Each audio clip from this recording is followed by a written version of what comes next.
শীতের দিনে এই রেসিপিটা যদি না বানিয়ে খান সব কিছুই মিস করবেন। এই রেসিপিটা এত টেস্টি হয়, বারবার বানানোর জন্য মন চাইবে। এক চামচ খাওয়ার পর নিজেকে ধরে রাখতে পারবেন না, এতটাই টেস্টি হয় এই রেসিপিটা। Welcome to my channel BA food কিচেনে। একটা লাইক দিয়ে পুরো রেসিপিটা দেখার অনুরোধ রইল। এখানে আমি প্রথমে নিয়ে নিয়েছি 1 বাটি চাল। এটা আমি গোবিন্দভোগ চাল নিয়েছি। আপনাদের কাছে যদি গোবিন্দভোগ চাল না থাকে আপনারা যে কোনো বাসমতি চালও নিতে পারেন, কিংবা অন্য আতপ চালও এখানে ব্যবহার করতে পারেন। আর নিয়েছি এখানে গাজর কুচি। গাজরটাকে আমি এখানে ঝিরিঝিরি করে কুচি করে নিয়েছি, একেবারে মিহি করে কুচি করে নিয়েছি। আপনারা চাইলে এখানে গ্রেটারের সাহায্যে গ্রেট করে নিতে পারেন। এবারে আমি চালটাকে একটা বড় পাত্রে ঢেলে নিয়েছি। তারপর চালটাকে 2-3 বার জল পাল্টে আমি ভালো করে ধুয়ে নেব। জলটা আমি ভালো করে ফেলে দিয়েছি। চালের মধ্যে জল যেন না থাকে সেরকম করে চালটা ভালো করে জল থেকে ছেঁকে নিতে হবে। এবারে এদিকে একটা কড়া বসিয়ে আমি দিয়ে দিয়েছি পরিমাণ মতো ঘি। এখানে আমি 1 চামচ মতো ঘি দিয়েছি। এবারে ঘি দিয়ে আমি চালটাকে ভালো করে ভেজে নেব।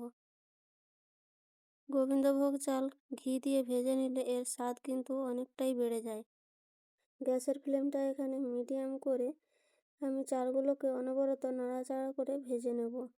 চাল থেকে জলটা যখন পুরো শুকিয়ে যাবে, চালের গায়ে হালকা হালকা সাদা সাদা হয়ে যাবে, তখন আমি এগুলোকে নামিয়ে নেব। চালগুলো আমার ভালো করে ভাজা হয়ে গেছে। এবারে আমি চালগুলোকে একটা মিক্সির জারে তুলে নিচ্ছি। চালটাকে ঠান্ডা করে আমি গ্রাইন্ড করে নেব।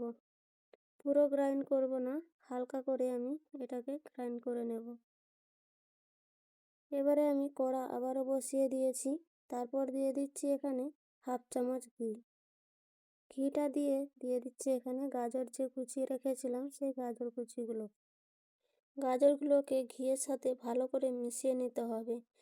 মিশিয়ে নিয়ে গ্যাসের ফ্লেমটা একেবারে লো রেখে এটাকে ঢাকা দিয়ে আমি কিছুক্ষণ রেখে দেব, যাতে গাজরটা একটু নরম হয়ে যায়। গাজরের মধ্যে থেকে জলটা যখন বেরিয়ে আসবে গাজরটা কিন্তু সিদ্ধ হয়ে যাবে। তো আমি কিছুক্ষণ এটাকে ঢাকা দিয়ে রেখে দিয়েছিলাম। গাজর থেকে জলটা অনেকটাই বেরিয়েছে আর গাজরটা অনেকটাই কিন্তু নরম হয়ে গেছে।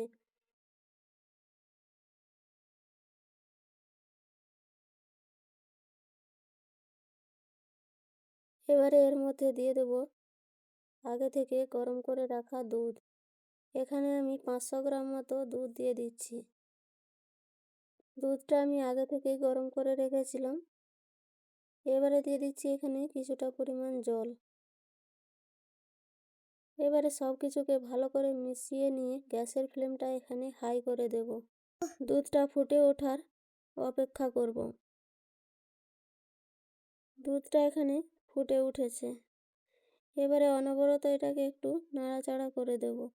আর কড়ার গায়ে যে দুধের সরগুলো লাগছে সেই সরগুলো কিন্তু আমি খুন্তির সাহায্যে ছাড়িয়ে ছাড়িয়ে দুধের সাথে মিশিয়ে দেব।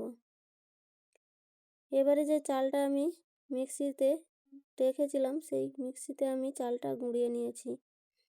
আধ ভাঙা করে নিয়েছি, পুরো কিন্তু একেবারে মিক্সিতে গুঁড়িয়ে নিইনি। আধ ভাঙা করে চালটা আমি এর মধ্যে দিয়ে দিচ্ছি, যাতে চালটা খুব তাড়াতাড়ি সিদ্ধ হয়ে যায়। এবারে সব কিছুকে ভালো করে মিশিয়ে নিয়ে গ্যাসের ফ্লেমটা মিডিয়াম করে চালটা সিদ্ধ হওয়ার অপেক্ষা করব।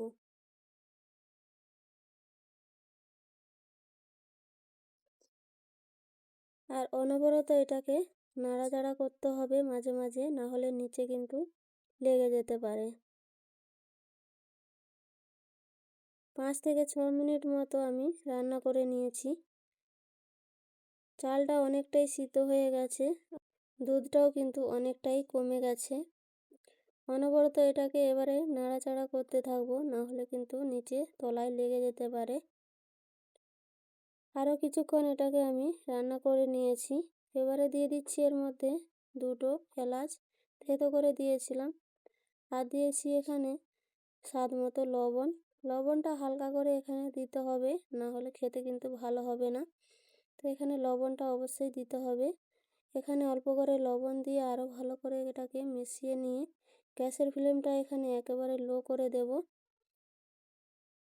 এবারে আমি এখানে নিয়ে নিয়েছি গুঁড়ো দুধ। হাফ বাটি আমি এখানে গুঁড়ো দুধ নিয়ে এটাকে হালকা গরম জলে গুলে নিচ্ছি। তারপর এর মধ্যে আমি এটা দিয়ে দেব। এবারে আমি এখানে বাটিটা ধুয়ে কিছুটা পরিমাণ জল দিয়ে দেব।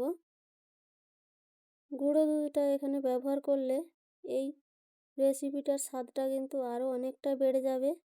এখানে আপনারা চাইলে কনডেন্স মিল্ক দিতে পারেন। এবারে সব কিছুকে ভালো করে মিশিয়ে নিয়ে আরও কিছুক্ষণ এটাকে রান্না করে নেব। অনবরত এটাকে নাড়াচাড়া করতে থাকব, না হলে নিচে লেগে যাবে। আরও আমি 2-3 মিনিট মতো এটাকে রান্না করে নিয়েছি। সব কিছু ভালোভাবে সিদ্ধ হয়ে গেছে। এবারে আমি এর মধ্যে দিয়ে দিচ্ছি এখানে চিনি। আপনারা চিনির বদলে এখানে গুঁড়ো ব্যবহার করতে পারেন। তো আমি এখানে হাফ বাটি মতো চিনি দিয়েছি। মিষ্টিটা আপনারা আপনাদের পরিমাণ মতো দিয়ে দেবেন। চিনিটা দিয়ে অনবরত নাড়াচাড়া করতে থাকবো। আরও 2-3 মিনিট মতো এইভাবেই রান্না করে নেব। 2-3 মিনিট পর আমি এখানে দিয়ে দিচ্ছি ড্রাই ফ্রুটস। এখানে আমি 3 রকমের বাদাম কুচি করে নিয়েছিলাম, সেইগুলোই এখানে আমি হাফটা দিয়েছি আর হাফ পরে দেব, তার জন্য আমি হাফ রেখে দিয়েছি। এবারে সব কিছুকে মিশিয়ে নিয়ে আরও কিছুক্ষণ এটাকে রান্না করে নেব, যাতে আরও একটু এটা গাঢ় হয়ে যায়। তো আরও আমি 2-3 মিনিট মতো এটাকে ফুটিয়ে নিয়েছি। রান্নাটা আমার হয়ে গেছে। এবারে আমি গ্যাসের ফ্লেমটা এখানে বন্ধ করে দেব। তো আজকের গাজরের ক্ষীরের রেসিপি কেমন লেগেছে আপনাদের অবশ্যই কমেন্ট করে একটা জানাবেন। আর একটা লাইক করতে কিন্তু ভুলবেন না। নতুন বন্ধু হয়ে থাকলে অবশ্যই চ্যানেলটাকে সাবস্ক্রাইব করে আমার পাশে থাকবেন। এটাকে আপনারা ফ্রিজে 1 ঘন্টার জন্য ঠান্ডা করে খেতে পারেন, অথবা এইভাবেও কিন্তু খেয়ে নিতে পারেন। এই রেসিপিটা একবার বানালে বারবার মন চাইবে বানানোর জন্য। তো অবশ্যই একবার বাড়িতে ট্রাই করতে পারেন। শেষ পর্যন্ত দেখার জন্য অসংখ্য অসংখ্য ধন্যবাদ।